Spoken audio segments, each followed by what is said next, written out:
যে একজন পুরুষ যে সমস্ত নারীদের সঙ্গে দেখা করতে পারবে। এখানে 14টা গ্রুপ আল্লাহ তাআলা সূরাতুন নিসার মধ্যে বয়ান করেছেন।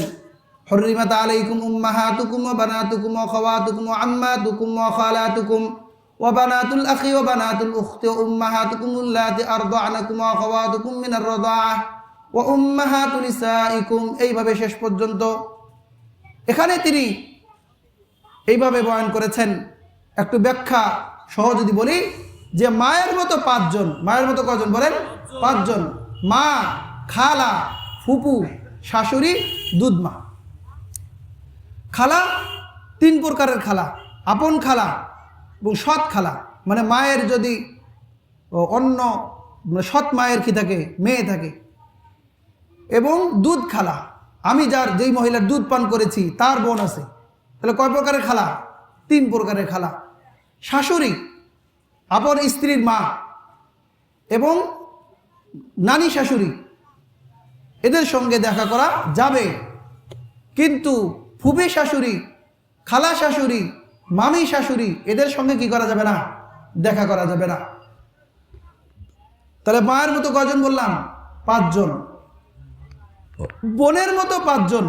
বোন, নানি, দাদি, নাতনি, দুধ বোন। বোন 3 প্রকারের বোন। আপন বোন, সৎ বোন মানে বাপের অন্য স্ত্রীর, বা মা শরীক, আমার মা অন্য কোনো স্বামীর কাছে ছিল, সেখান থেকে কোনো বোন হয়েছে। তাহলে এই 3 প্রকারের বোন। নানি, নানি তার মা একদম হাওয়া আলাইহিস সালাম পর্যন্ত যত মহিলা আসবে। তাহলে নানির বোন সেও নানি, কি বলেন? নানির বোন সেও নানি, দাদির বোন সেও দাদি। তাহলে নানি, নাতনি মানে আমার ছেলের মেয়ে, আমার মেয়ের মেয়ে, ছেলের মেয়ে, মেয়ের মেয়ে, তার মেয়ে, তার মেয়ে, এরকম যত নিচে আছে।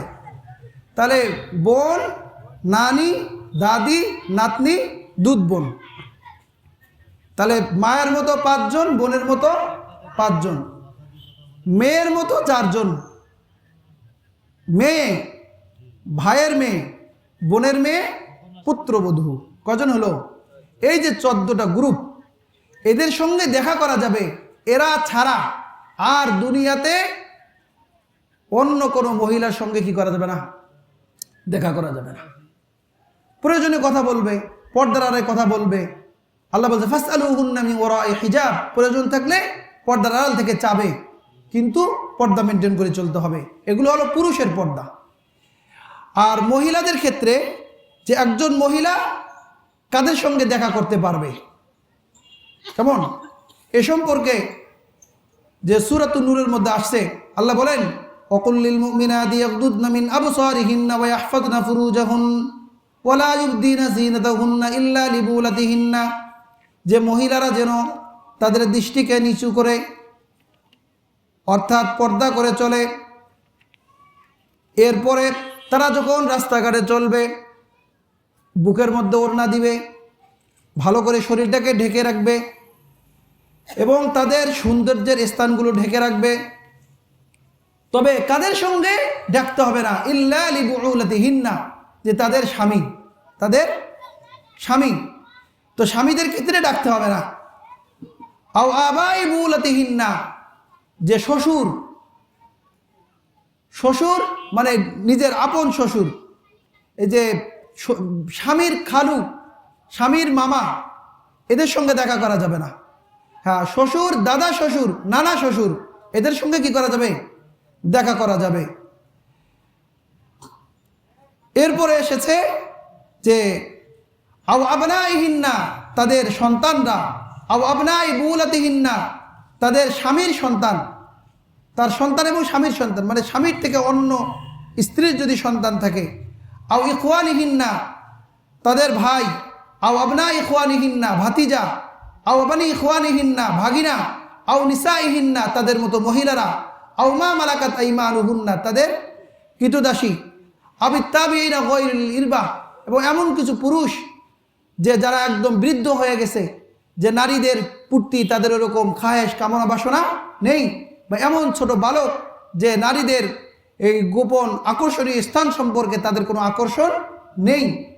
তাহলে এই সমস্ত পুরুষদের বেলায় তাদের পর্দা করতে হবে না। এছাড়া যে চাচাতো ভাই, খালাতো ভাই, ফুফাতো ভাই, মামাতো ভাই, হ্যাঁ, ভাসুর, দেবর, ফুপা, খালু, যে এই সমস্ত লোকদের সম্পর্কে কি করতে হবে? পর্দা করতে হবে। যে আজকে অনেক মানুষ নামাজ পড়ে, রোজা রাখে, কিন্তু পর্দার মতো এত বড় ফরজ বিধানটাকে কি করে না? রক্ষা করে চলে না। যার কারণে যে তারা নামাজ পড়েও জাহান্নামী, নামাজ পড়েও কি জাহান্নামী। এজন্য যে সমস্ত মহিলারা পর্দা করে চলবে না, যে তারা জান্নাত তো দূরের কথা, জান্নাতের ঘ্রাণও পাবে না। কি পাবে না? ঘ্রাণও পাবে না। নবীজি এ সম্পর্কে বলেছেন। আল্লাহ তাআলা আমাদের সকলকে যে সমস্ত বিষয়গুলো আলোচনা হলো সকলকে আমল করার তৌফিক দান করুন। ওয়া